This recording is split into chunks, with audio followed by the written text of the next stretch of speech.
গল্পস্বল্পে আজ পড়ছি sir Arthur Conan ডয়েলের লেখা the adventure of Sherlock Holmes থেকে গোয়েন্দা গল্প রক্ত মুকুট। আপনারা নিশ্চয়ই আমাকে পাগল ভাবছেন, তাই না?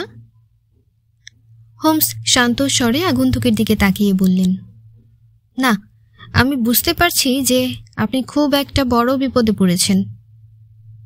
আগন্তুক বলল, ঈশ্বর জানেন কি ঘোরতর বিপদেই না আমি পড়েছি। কি করে যে এখনও আমার মাথা ঠিক আছে তাই ভাবছি। এখন আমার চরিত্র সম্পূর্ণ নিষ্কলঙ্ক, কিন্তু আজ সবার সামনে আমাকে হেয় হবার দিন এসেছে।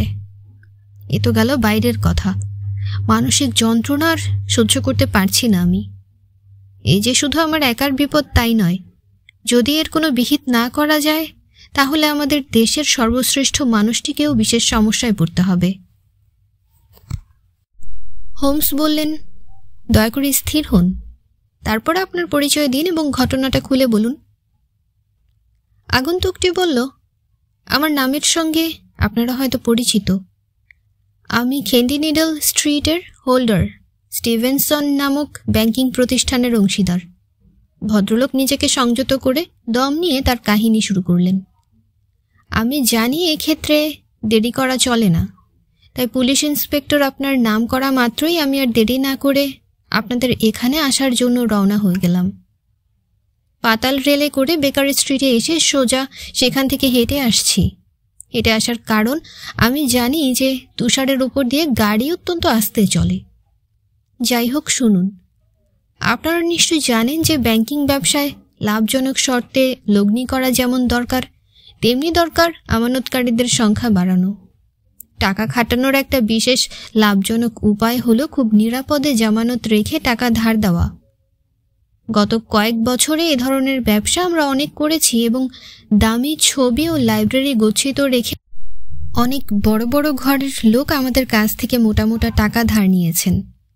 কাল সকালে আমি যখন আমার অফিসে বসে আছি, এমন সময় একজন কেরানি একটা কার্ড এনে আমায় দিল। কার্ডে লেখা নামটা দেখেই আমি চমকে উঠলাম। নামটা জেনে রাখুন যে এই পৃথিবীর সর্বত্র বিশেষ পরিচিত এবং সেটি ইংল্যান্ডের উচ্চতম ও মহত্তম নামগুলির একটি। আমার অফিসে তার আগমনের সংবাদে আমি অভিভূত হয়ে গেলাম এবং যখন তিনি আমার ঘরে প্রবেশ করলেন তখন সেই কথাই আমি তাকে বলতে যাচ্ছিলাম, কিন্তু তিনি তা কানে না তুলে সরাসরি কাজের কথাটাই পারলেন। মিস্টার হোল্ডার, এই মুহূর্তে আমার 50,000 পাউন্ডের বিশেষ দরকার। হ্যাঁ, শুনেছি ভালো জিনিস গচ্ছিত রাখলে আপনারা টাকা কড়ি ধার দিয়ে থাকেন, তাই চলে এলাম। হোল্ডার বললেন, কতদিনের জন্য আপনার টাকাটা দরকার? ভদ্রলোক বললেন, আসছে সোমবার সুদ সহ আপনাকে টাকাটা ফেরত দেব। টাকাটা কিন্তু আমার এখনই চাই। হোল্ডার বলল, আমার ব্যক্তিগত তহবিলে যদি ওই পরিমাণ টাকা থাকতো তাহলে তা আপনাকে দিতে পারলে আমি খুবই খুশি হতাম, কিন্তু আমার সে সাধ্য নেই।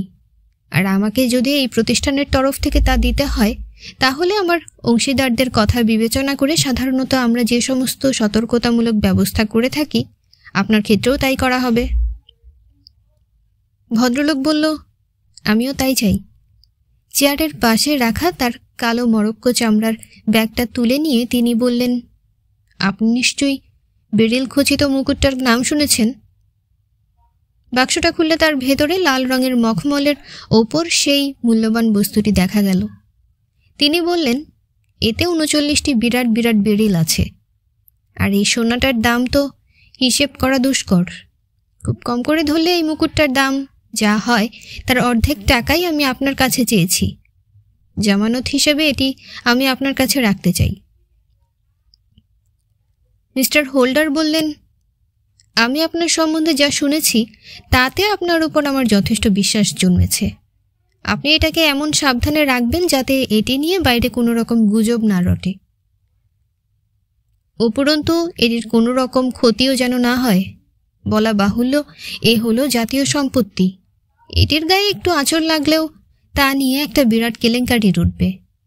এর একটি বেরিল খোয়া যাওয়া মানে পুরো মুকুটটি খোয়া যাওয়া। কেননা সমস্ত পৃথিবী খুঁজলেও এই বেরিলগুলির জোড়া মিলবে না।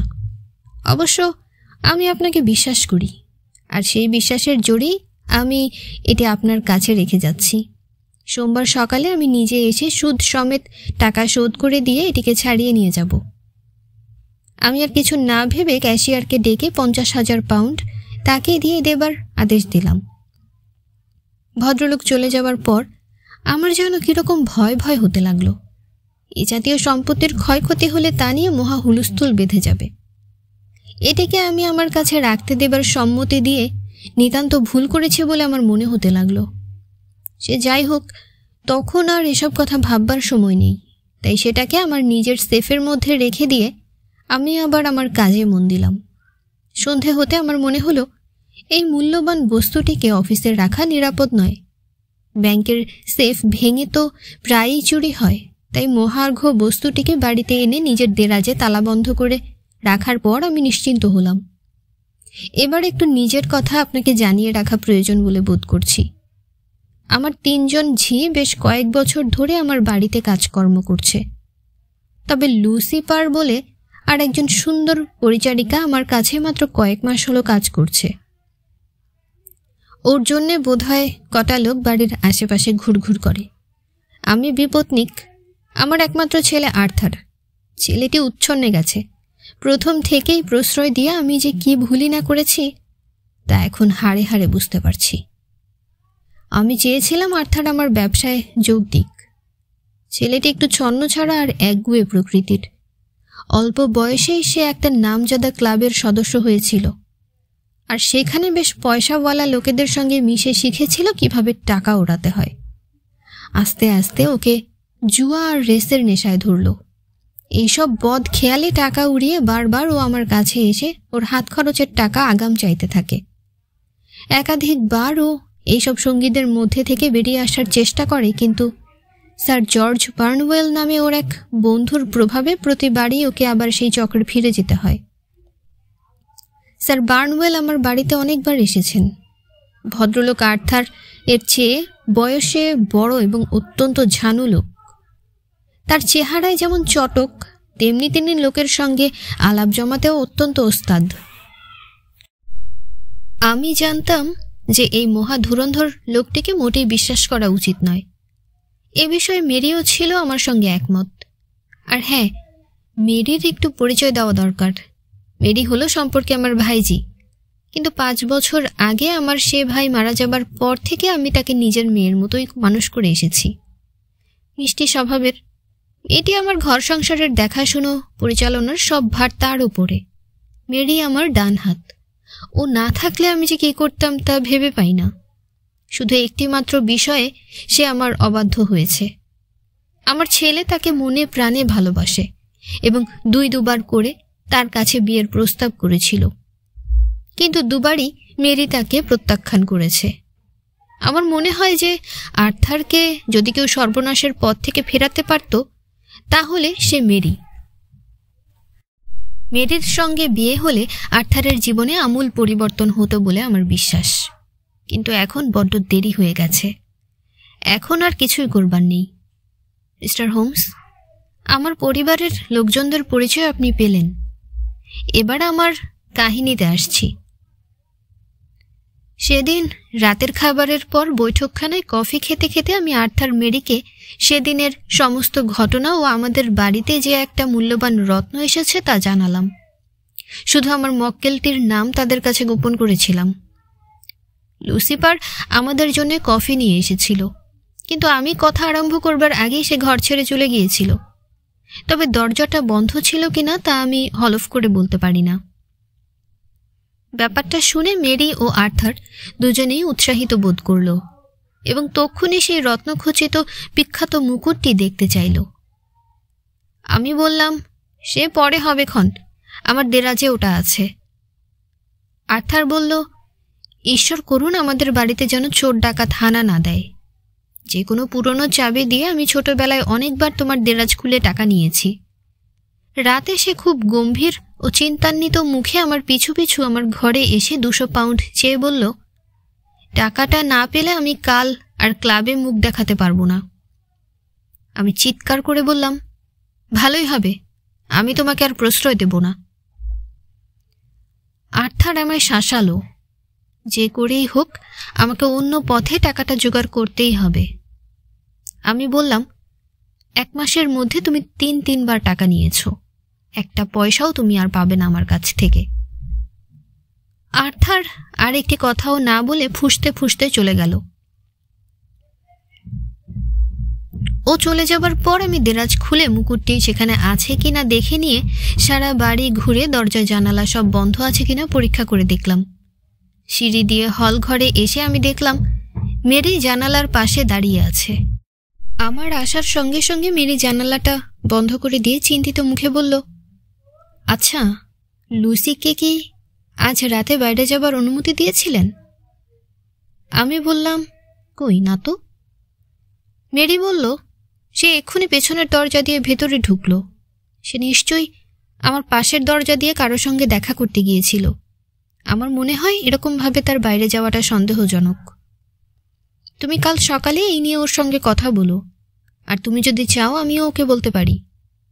দরজা জানালা সব বন্ধ হয়েছে তো? মেরি সংক্ষেপে উত্তর দিল, হ্যাঁ। ওকে শুভরাত্রি জানিয়ে শোবার ঘরে চলে গেলাম এবং অল্প কিছুক্ষণের মধ্যে ঘুমিয়ে পড়লাম। মিস্টার হোমস, আমি আপনাকে সবিস্তারে সব ঘটনা বলবার চেষ্টা করছি, যাতে আপনার কাজের সুবিধা হয়। যদি কোনো বিষয় আপনার বুঝতে অসুবিধা হয় তাহলে আমাকে জিজ্ঞাসা করে জেনে নেবেন। হোমস বললেন, না না, সব জলের মতোই আপনার বিবৃতি শুনে বুঝতে পারছি। মিস্টার হোল্ডার পুনরায় শুরু করলেন, আমার ঘুম এমনিতেই খুব পাতলা, তার উপর সে রাতে মনটা খুব উদ্বিগ্ন থাকায় ঘুম হচ্ছিল না। রাত 2টো নাগাদ বাড়ি থেকে কি একটা আওয়াজ শুনে আমার ঘুম ভেঙে গেল। আমি উঠে বসবার আগে আওয়াজটা গেল থেমে। অস্পষ্টভাবে আমার মনে হলো যেন কোথাও একটা জানালা বন্ধ হলো। কান খাড়া করে রইলাম আমি। হঠাৎ আমার পাশের ঘরের মধ্যে খুব ধীর অথচ স্পষ্ট একটা শব্দ শুনতে পেলাম। মনে হলো কে যেন হেঁটে বেড়াচ্ছে। ভয়ে আমার সারা শরীর কেঁপে উঠল। আমি আস্তে আস্তে বিছানা থেকে নেমে পা টিপে টিপে এগিয়ে ড্রেসিং রুমে উঁকি মেরে দেখলাম আর্থার দেরাজ খুলে মুকুটটায় হাত দিয়েছে। চিৎকার করে উঠলাম আমি, শয়তান, চোর কোথাকার! আর্থার জোর দিয়ে মুকুটটা ভাঙবার চেষ্টা করছিল। আমার চিৎকার তার হাত থেকে মুকুটটা পড়ে গেল। সঙ্গে সঙ্গে তার মুখটা মরার মতো সাদা হয়ে গেল। মুকুটটা খপ করে তুলে নিলাম আমি। বিস্ফারিত চোখে দেখলাম যে 3টে রত্ন সমেত সোনার মুকুটটার একটা কোণ নেই। আমি পাগলের মতো চিৎকার করে বললাম, হতভাগা, চোর কোথাকার! মুকুটের কোণ থেকে 3টে রত্ন খুলে নিয়ে পকেটে ভরেছিস। চিরকালের জন্য তুই আমার সম্মান ধুলোয় মিশিয়ে দিলি। বার কর, বার কর বলছি। আর্থার বলল, আপনি আমাকে অযথা গালাগালি করছেন, আর আমি আর সহ্য করব না। কালই আমি বাড়ি ছেড়ে চলে যাব। এবার থেকে নিজের পায়ে দাঁড়াবো। যাবি কোথায়? আমি বললাম, আমি তোকে পুলিশে দেব। যাবার সময় বলে গেল, পুলিশ আমার এক গোছা চুলও ছিঁড়তে পারবে না। ইতিমধ্যে চিৎকার চেঁচামেচিতে বাড়ির ঘুম ভেঙে গিয়েছিল। প্রথমে মেরি আমার ঘরে ছুটে এলো। মুকুটটা ও আর্থারের বিবর্ণ মুখের দিকে তাকিয়ে সে ব্যাপারটা কি বুঝতে পারল এবং সঙ্গে সঙ্গে একটা আর্তনাদ করে অজ্ঞান হয়ে মাটিতে পড়ে গেল। আমি দাসীকে ডেকে পুলিশে খবর দিতে বললাম। আর্থার এতক্ষণ মুখ কালো করে হাত মুড়িয়ে দাঁড়িয়েছিল। এখন একজন কনস্টেবল সহ একজন ইন্সপেক্টর ঘরে প্রবেশ করলে সে আমায় জিজ্ঞাসা করল, সত্যি সত্যি চুরির দায়ে আমি তাকে পুলিশে হাতে দিতে চাই কিনা। আমি উত্তর দিলাম, ব্যাপারটা এখন আর তার আর আমার মধ্যে সীমাবদ্ধ নেই। মুকুটটা জাতীয় সম্পত্তি, আদালতের বিচার আমি মাথা পেতে নেব। আর্থার বলল, আমি শুধু কৃপা করে বলছি, এই মুহূর্তে আপনি আমাকে পুলিশের হাতে ধরিয়ে দেবেন না। মিনিট 5 জন্য যদি এখন আমি বাড়ির বাইরে যেতে পারি তো তাতে আপনার আমার উভয়েরই উপকার হবে। আমি বললাম, আমাকে তুমি বোকা ভেবেছ? এই সুযোগে তুমি পালিয়ে যাও আর চোরাই মালটা পাচার করে দাও। আর কি, তুমি হাতে নাতে ধরা পড়েছ। এখন একমাত্র তুমি যদি অকপটে সব অপরাধ স্বীকার করে ওই রত্নগুলোর সন্ধান বাতলে দাও তাহলে সব চুকে যাবে। তোমাকে ক্ষমা করে দেওয়া হবে। এ নিয়ে আর কোনো কথাই উঠবে না। আর্থার সে পথে না গিয়ে মুখের উপর বলল, যে আপনার ক্ষমা ভিক্ষা করছে তাকে আপনি ক্ষমা করুন। বিদ্রূপের স্বরে সে বলে অন্যদিকে মুখ ফিরিয়ে নিল। আমি তখন তাকে ইন্সপেক্টরের হাতে সঁপে দিলাম। তার দেহ, তার ঘর, এবং বাড়ির সমস্ত জায়গা তন্ন তন্ন করে খুঁজেও রত্নগুলো উদ্ধার করা গেল না। আমাদের শত অনুরোধ ও ভীতি প্রদর্শনের পরেও সে একটিবারের জন্য মুখ খুলল না। আজ সকালে তাকে কয়েদখানায় নিয়ে যাওয়া হয়েছে, আর আমিও সব ঝামেলা চুকিয়ে আপনার কাছে ছুটতে ছুটতে আসছি। পুলিশ সোজাসুজি জানিয়ে দিয়েছে যে তারা এই ব্যাপারে কোনো সমাধান করতে পারবে না। ইতিমধ্যেই আমি 1000 পাউন্ডও ঘোষণা করেছি। যদি আপনি আপনার ক্ষুরোধার বুদ্ধি দিয়ে আমার ব্যাপারটা সমাধান করে দেন, তাহলে চিরকৃতজ্ঞ থাকব। হায় ঈশ্বর, এক রাতের মধ্যে আমি সম্মান, আমার ছেলে আর ওই রত্নগুলিকে হারালাম। হোমস বললেন, তাহলে মিস্টার হোল্ডার, আমিও আমার বন্ধু ওয়াটসন একবার ঘটনাস্থলটা দেখে আসি। আর্থার মনে হয় নির্দোষ। চমকে উঠলেন মিস্টার হোল্ডার। কি বললেন? হ্যাঁ, সব পরে বুঝতে পারবেন। এখন চলুন আপনার বাড়িতে, হোমস মন্তব্য করলেন। বাড়িটা সাদা পাথরের তৈরি এবং একটু পেছনের দিকে। বাড়ির সামনের উঠোনটা বরফে ঢাকা। উঠোনের দুদিকে দুটো লোহার গেট। ডান দিকে একটা ঝোপের পাশ দিয়ে একটা গলি ভেতরে চলে গেছে। ফেরিওয়ালারা এই পথ দিয়েই যাওয়া আসা করে। বাঁ দিকে একটা সরু গলি আস্তাবলের দিকে গেছে। আমাদের দরজার কাছে দাঁড়িয়ে হোমস আস্তে আস্তে বাড়ির চারপাশটা ঘুরে দেখতে লাগলেন। সামনের দিকটা দেখে ডান দিকের গলি দিয়ে ও পেছনের বাগানটা ঘুরে দেখতে এত দেরি করতে লাগলো যে ওয়াটসন আর মিস্টার হোল্ডার খাবার ঘরের ভিতরে আগুনের পাশে বসে অপেক্ষা করাই যুক্তিযুক্ত বলে মনে করলেন। এমন সময় দরজা খুলে একজন দীর্ঘাঙ্গী তন্নি যুবতী সেখানে প্রবেশ করল। কোনো স্ত্রীলোকের এমন বিষণ্ণ মুখচ্ছবি না দেখলে কিছুতেই বিশ্বাস হবে না। মেয়েটি ঘরে ঢোকার পর ওয়াটসনের মনে হলো যে মিস্টার হোল্ডার তার দুঃখ শোকের যে বিবরণ দিয়েছিলেন তার চেয়েও সে বেশি মুহ্যমান। ওয়াটসনের উপস্থিতি অগ্রাহ্য করে তিনি তার কাকার কাছে গেলেন এবং পরম যত্নে তার মাথায় হাত বুলিয়ে দিতে দিতে বললেন, আপনি আর্থারকে মুক্তি দেবার আদেশ দিয়েছেন তো বাবা? হোল্ডার বললেন, না না রে, আগে সমস্ত ব্যাপারটার তদন্ত হোক। মেয়েটি বলল, আমি জানি সে নির্দোষ, ঠিক জানি সে আপনার কোনো ক্ষতি করেনি। তার প্রতি অমন নির্দয় ব্যবহারের জন্যে পরে আপনাকে অনেক অনুতাপ করতে হবে, দেখবেন। হোল্ডার বললেন, ও যদি নির্দোষী হবে তাহলে ও চুপ করে আছে কেন? মেরি বলল, হয়তো ওকে সন্দেহ করেছেন বলে ওর অভিমান হয়েছে। হোল্ডার বললেন, ওকে কি আমি এমনি এমনি সন্দেহ করেছি? মুকুটটা যে আমি নিজে ওর হাতে দেখেছি। হোমস প্রবেশ করতে বিষণ্ণ মুখে মেরি তাকে বলল, আপনি প্রমাণ করে দিন দয়া করে, আমার ভাই আর্থার নির্দোষ। হোমস বললেন, আমার মনও তাই বলছে, আর আমার বিশ্বাস যে আমরা তা প্রমাণ করতে পারব।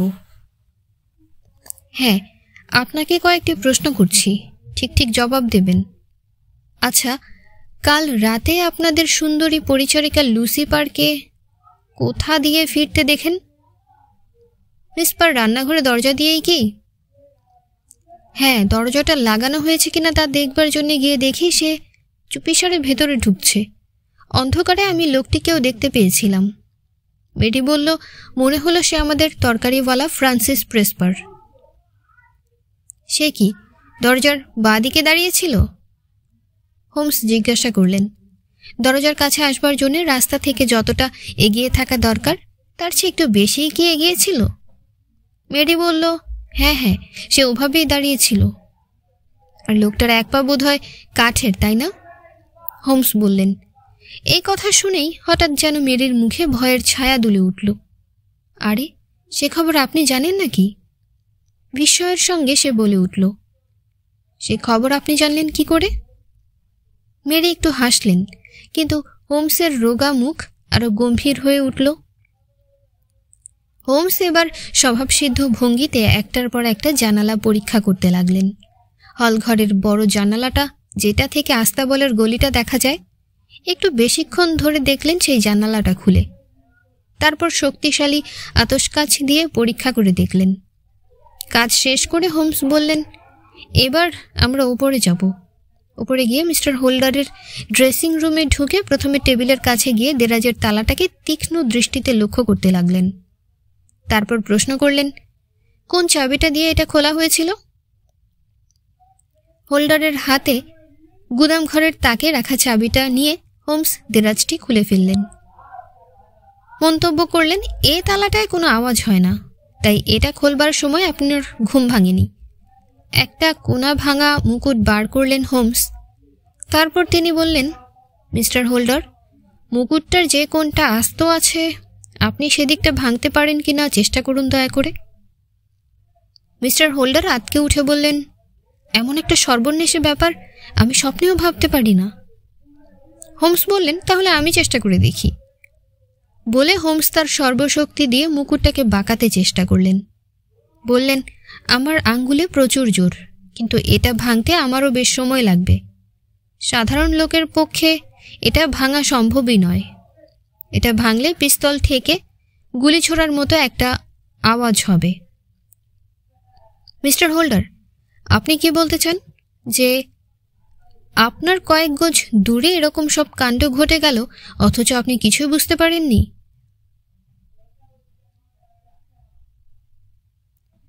আস্তে আস্তে সব বুঝতে পারবেন মিস হোল্ডার, আপনি কি বলেন?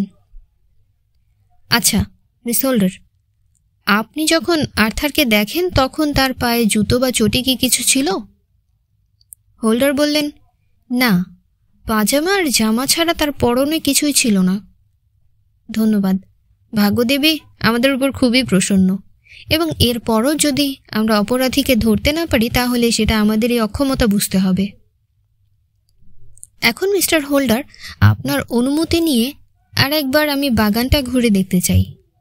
প্রায় 1 ঘন্টা পরে বরফ ভর্তি পা নিয়ে তিনি বাগান থেকে ফিরে এসে বললেন, আমার সব দেখা হয়ে গেছে, এবার বাড়ি চলি। হোল্ডার বললেন, কিন্তু মিস্টার হোমস, আমার হারানো রত্ন 3টি, সেগুলি কোথায়? আর আমি সেগুলি কি ফিরে পাবো না? হাই হাই করে উঠলেন মিস্টার হোল্ডার। আর আমার ছেলে, আপনি যে আমায় আশা দিয়েছিলেন? হোমস বললেন, আমি আগেও বলেছি, এখনো বলছি, আপনার ছেলে সম্পূর্ণ নির্দোষ এ ব্যাপারে। হোল্ডার কোকিয়ে উঠে বললেন, ভগবানের দোহাই, তাহলে কাল রাতে আমার বাড়িতে কে এই কেলেঙ্কারি করল? সব খুলে বলুন। হোমস বললেন, কাল সকালে 9টা থেকে 10টার মধ্যে আপনি যদি বেকার স্ট্রিটে আসেন তাহলে মনে হয় আপনাকে সব খবর জানাতে পারবো। আর আমার পারিশ্রমিকটা বেশ দরাজ হাতে দিবেন বলেই আশা করছি। হোল্ডার বললেন, হারানো রত্নগুলি ফিরে পাওয়ার জন্য আমি আমার সর্বস্ব দিতে প্রস্তুত। অতি উত্তম, হোমস বললেন, সন্ধ্যের আগে হয়তো আর একবার এখানে আসতে হতে পারে। বাড়ি ফিরতে 3টে বেজে গেল। ঘরে ঢুকে হোমস সোজা উপরে তার নিজের ঘরে চলে গেলেন এবং কয়েক মিনিট পরে একটা লোফারের ছদ্মবেশে আবার নিচে নেমে এলেন। ছেঁড়া জুতো মোজা, চকচকে কোটের কলারটা দেওয়ার দরুন তাকে ঠিক একজন রাস্তার বেকার লোকের মতোই দেখাচ্ছিল। আয়নায় নিজের চেহারাটা দেখে তিনি বললেন, মনে হয় এতেই হবে। তোমাকে সঙ্গে করে নিয়ে যেতে আমার খুব ইচ্ছে করছে ওয়াটসন, কিন্তু আমার ভয় হচ্ছে তাতে কাজটা পণ্ড না হয়ে যায়। আমি ঠিক পথেই এগুচ্ছি, না এটা নিছক আলিয়ার পেছনে ছুটে মরা হচ্ছে? খুব শিগগিরই আমি তা জানতে পারবো। ঘণ্টা কয়েকের মধ্যেই আমি ফিরে আসছি। অনেক রাতে হোমসের দেখা পাওয়া গেল। পরদিন সকালে প্রাতরাশির টেবিলে হোমসের সঙ্গে ওয়াটসনের দেখা হলো। পরদিন সকালে যথাসময় মিস্টার হোল্ডার এলেন। এক রাত্রে তার চেহারার পরিবর্তন দেখে চমকে উঠতে হয়। তার অমন চওড়া বিরাট মুখ এক রাত্রে যেন শুকিয়ে এতটুকু হয়ে এসেছে। মাথার চুল আরও সাদা হয়ে গেছে। আগের দিন তিনি ছুটতে ছুটতে হাঁপাতে হাঁপাতে এসেছিলেন, কিন্তু আজ যেন কোনো রকমে শরীরটাকে টানতে টানতে তিনি ঘরে এসে ঢুকলেন। ওয়াটসন তাড়াতাড়ি একটা চেয়ার তার দিকে এগিয়ে দিলেন। তিনি তাতে ধপ করে বসে পড়লেন। তিনি প্রথমে অতি কষ্টে বললেন, আমার ভাইজি আমাকে ছেড়ে চলে গেছে। যাবার সময় একটা চিঠি লিখে রেখে গেছে। চিঠিতে লেখা ছিল, প্রিয় কাকা, আমার মনে হয় এই দুর্ঘটনার জন্য আমি দায়ী। আমি আপনার কথা মতো কাজ করলে বোধহয় এই কেলেঙ্কারিটা ঘটত না। এই অবস্থায় আমার পক্ষে আর আপনার বাড়িতে থাকা চলে না। আমার জন্য চিন্তা করে কষ্ট পাবার কোনো দরকার নেই। কেননা আমার একটা ব্যবস্থা হয়েছে। আর আমার খোঁজ খবরেরও চেষ্টা করবেন না, সেটা হবে পণ্ডশ্রম, আর তাতে করে অনিষ্ট হবারও সম্ভাবনা রয়েছে। হ্যাঁ, এই প্রসঙ্গে একটা কথা বলি মিস্টার হোমস। কাল রাত্রে খুব দুঃখের সঙ্গে আমি মেরিকে বলেছিলাম যে আমার কথা মতো সে যদি আর্থারকে বিয়ে করত তাহলে এই কাণ্ডটা ঘটত না। এখন বুঝতে পারছি ও কথা আমার বলা উচিত হয়নি। এই চিঠি পড়ে আপনার কি মনে হয় মিস্টার হোমস? মেরি কি আত্মহত্যা করতে পারে? হোমস বললেন, না না, সেরকম কিছু হবে না। আমার মনে হয় এ বেশ ভালোই হয়েছে, এবং আমার ধারণা অবিলম্বেই আপনার দুঃখ কষ্টের অবসান হবে। হোল্ডার তখন প্রসঙ্গ পাল্টে বললেন, রত্নগুলোর খোঁজ পেয়েছেন? হোমস বললেন, প্রতিটি রত্নের জন্যে 1000 পাউন্ড করে দিতে আপনি নিশ্চয়ই রাজি আছেন? মিস্টার হোল্ড বললেন, আমি 10,000 দেব। হোমস বললেন, না না, তার দরকার নেই, পুরো 3000 দিলেই হয়ে যাবে। আর নিশ্চয়ই সামান্য একটু পুরস্কারও আপনি দেবেন আশা করি। আপনার চেক বই সঙ্গে আছে? এই নিন কলম, ওই 4000 পাউন্ডই লিখুন। বোকার মতো মুখ করে ভদ্রলোক তাড়াতাড়ি চেকটা লিখে দিলেন। হোমস উঠে টেবিলের দেরাজ থেকে 3টে রত্ন বসানো একটা 3 কোনা সোনার টুকরো বার করে মিস্টার হোল্ডারের সামনে ছুঁড়ে দিলেন। মিস্টার হোল্ডার লাফিয়ে উঠে সেটি তুলে নিলেন মহানন্দে। বেঁচে গেছি, আমি বেঁচে গেলাম এই যাত্রা। হোমস বললেন, একজনের প্রতি এখনো আপনার কিছু ঋণ আছে মিস্টার হোল্ডার।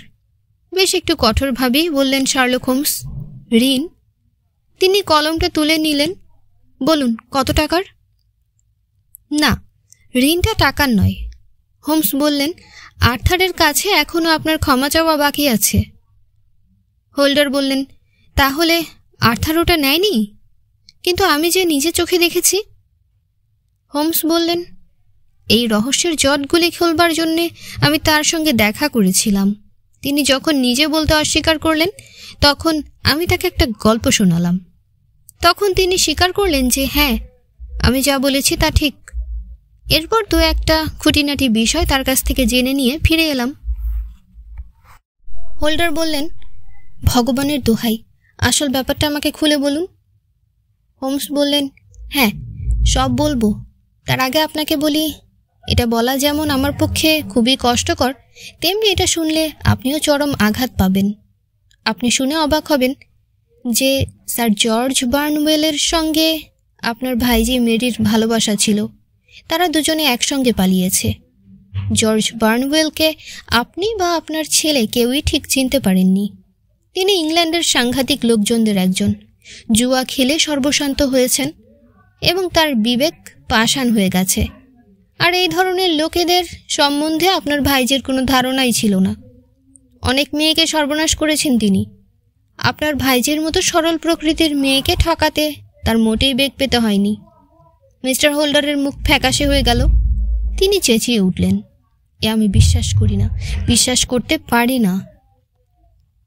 হোমস বললেন, তাহলে শুনুন আমার বিশ্লেষণ। সেদিন রাতে কি কি ঘটেছিল। আপনার ভাইজি, আপনি ঘরে চলে গেছেন বলে মনে করে জানালা দিয়ে তার প্রেমিক এর সঙ্গে কথা বলছিল। যে জানালাটা আস্তাবলার গলির কাছে, তার প্রেমিক সেখানে অনেকক্ষণ ধরে দাঁড়িয়েছিল, আর তাই বরফের ওপর তার পায়ের ছাপ স্পষ্টই দেখতে পাওয়া গেছে। মেরি তাকে ওই জানালা দিয়ে মুকুটের কথা জানায়। সঙ্গে সঙ্গে বার্নওয়েলের লোভ উদ্দীপ্ত হয়ে ওঠে এবং তিনি মেরিকে তার অভিলাষ জানান। এইসব কথাবার্তা যখন তাদের মধ্যে চলছিল, ঠিক তখন আপনি সেই ঘরে নেমে আসেন, জানালা দরজা সব বন্ধ আছে কিনা দেখতে। আপনাকে দেখে মেরি সঙ্গে সঙ্গে জানালা বন্ধ করে দিয়ে শুতে গেল, কিন্তু ক্লাবে দেনা থাকার দরুন তার ঘুম আসছিল না। মাঝরাতে হঠাৎ কার পায়ের শব্দে সে উঠে বসে এবং দরজা খুলে অবাক হয়ে দেখে যে তার বোন সন্তর্পণে তার ঘরের সামনে দিয়ে হেঁটে গিয়ে আপনার ড্রেসিং রুমের মধ্যে ঢুকে গেল। আর্থার কৌতূহলী হয়ে একটা জামা গায়ে পরে অন্ধকারে গা ঢাকা দিয়ে দাঁড়িয়ে রইল। একটু পরেই মেরি ঘর থেকে বেরিয়ে যেতে বারান্দার আলোয় আপনার ছেলে দেখল তার হাতে রয়েছে সেই মুকুটটা। মেরি সিঁড়ি দিয়ে নিচে নামতে লাগলেন, আর আপনার ছেলে ছুটে আপনার ঘরের কাছে একটা দরজার পর্দার আড়ালে লুকিয়ে সব দেখতে লাগলো। ওইখান থেকে নিচের হলঘরটাও দেখা যায়। আপনার ভাইজি খুব সাবধানে জানালাটি খুলে হাত বাড়িয়ে মুকুটটা কাকে যেন দিয়ে দিল। তারপর জানালাটা বন্ধ করে আবার তার নিজের ঘরে ফিরে গেল। যতক্ষণ মেরি ওখানে ছিল ততক্ষণ আর্থারের পক্ষে কিছু করার সম্ভব ছিল না, কারণ তাহলেই তার প্রিয় পাত্রী ধরা পড়ে যাবে। তাই মেরি চলে যেতে আর্থার সঙ্গে সঙ্গে নিচে নেমে জানালা খুলে লাফিয়ে বাইরে গিয়ে জর্জ বার্নওয়েলকে চিনতে পারল। জর্জ পালাতে চেষ্টা করতেই আর্থার তাকে জাপটে ধরল। মুকুটটা নিয়ে দুজনের মধ্যে টানাটানি চলতে লাগলো। তারপরেই আপনার ছেলে ঘুষিতে জর্জের চোখের ওপরটা ফেটে যায়। তারপরেই আর্থারের হাতে মুকুটটা চলে আসে। সঙ্গে সঙ্গে ছুটে জানালাটা বন্ধ করে সে আপনার ঘরে এসে পৌঁছে যখন দোমড়ানো মুকুটটা সোজা করবার চেষ্টা করছিল, আর ঠিক সেই সময় আপনার ঘুম ভেঙে যেতে আপনি তাকে ওই অবস্থায় দেখতে পান। আপনার গালাগালিতে তার অভিমান হয়। সে আপনার কাছে প্রশংসার পরিবর্তে যে তিরস্কার পেয়েছিল তাতে পুলিশের কাছে আর কিছুই প্রকাশ করেনি, পরিবর্তে নির্দোষ হয়েও জেল খাটছে। আর মেরির প্রতি ভালোবাসার জন্যে সে পুলিশের কাছে তার নাম প্রকাশ না করে পুরুষের কাজই করেছে। আমি সোজা জর্জ বার্নওয়েলের সঙ্গে দেখা করতে গেলাম। প্রথমে তিনি সব অস্বীকার করে তর্জন গর্জন করলেন খুব। উনি কিছু করবার আগেই আমি ঝট করে পকেট থেকে পিস্তল বার করে ওর মাথার উপর উঁচিয়ে ধরলাম। তখন তিনি পথে এলেন। তখন আমি তাকে বললাম যে রত্নগুলো তার কাছ থেকে পেলে তার জন্য আমার কিছু দাম, প্রতিটির জন্য 1000 পাউন্ড করে দিতে প্রস্তুত আছি। এ কথা শুনে তিনি যেমন অবাক হলেন তেমনি তার দুঃখও হলো খুব, কারণ বেচারা ওই 3টি পাথর বিক্রি করে মাত্র 600 পাউন্ড পেয়েছিল। তার কাছে ছুটলাম এবং অনেক দর কষাকষির পর প্রতিটির জন্য 1000 পাউন্ড করে গুনে দিয়ে রত্ন 3টি উদ্ধার করলাম। এরপর গেলাম মিস্টার আর্থারের কাছে এবং তাকে বললাম যে ঝামেলা চুকে গেছে। সারাটা দিন এরকম প্রচুর পরিশ্রমের পর যখন শুনতে পেলাম তখন রাত 2টো। মিস্টার হোল্ডার বললেন, এইরকম অমানসিক পরিশ্রম করেছেন বলেই ইংল্যান্ডকে এক ভীষণ কলঙ্কের হাত থেকে রক্ষা করেছেন। আপনার বুদ্ধি সম্বন্ধে আমি যতখানি শুনেছিলাম দেখলাম আসলে তার চেয়ে অনেক বেশি। এবার আমি আমার প্রাণাধিক পুত্রের কাছে গিয়ে ক্ষমা ভিক্ষা করার জন্য ছুটি মিস্টার হোমস। আর মেরির সম্বন্ধে খুব ভাবনা হচ্ছে। হোমস বললেন, হ্যাঁ আসুন, আর মেরি সম্বন্ধে কিছু ভাববেন না। ও স্যার জর্জ বার্নওয়েলের সঙ্গেই আছে। ঈশ্বর তার অপরাধের উপযুক্ত বিধানই দিয়েছেন। এখানেই শেষ হলো স্যার আর্থার কোনান ডয়েলের লেখা গোয়েন্দা গল্প the adventure of Sherlock Holmes থেকে রক্ত মুকুট। গল্প স্বল্প ভালো লাগলে সাবস্ক্রাইব করে আমাদের সাথেই থাকুন। ধন্যবাদ। আল্লাহ হাফেজ।